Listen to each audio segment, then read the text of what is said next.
The situation in Tonga remains unclear tonight, with the Pacific nation almost in a communication blackout following a volcanic eruption that triggered a tsunami.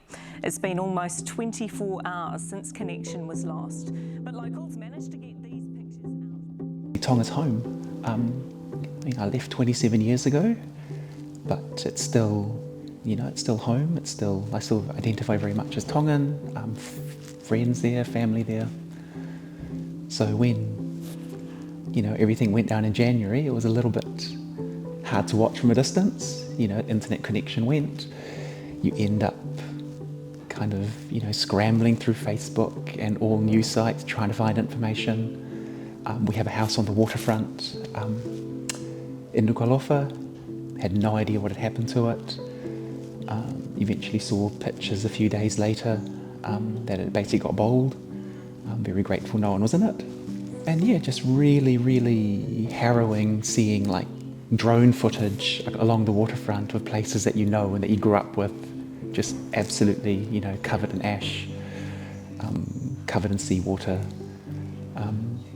And knowing that, with COVID and all the restrictions, not actually knowing when you'd be able to get back to have a look and to do anything about it.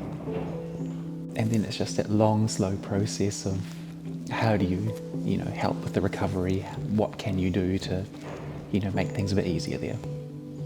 I happened to see an article in, I believe it was Stuff, about the UNICEF auction. So I jumped on Trade Me and had a nosy.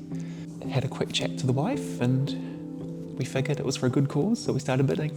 And we'd kind of been toying with the idea of solar anyway. I really like the idea that all the profits were going back to Tonga. It was kind of a way of giving back.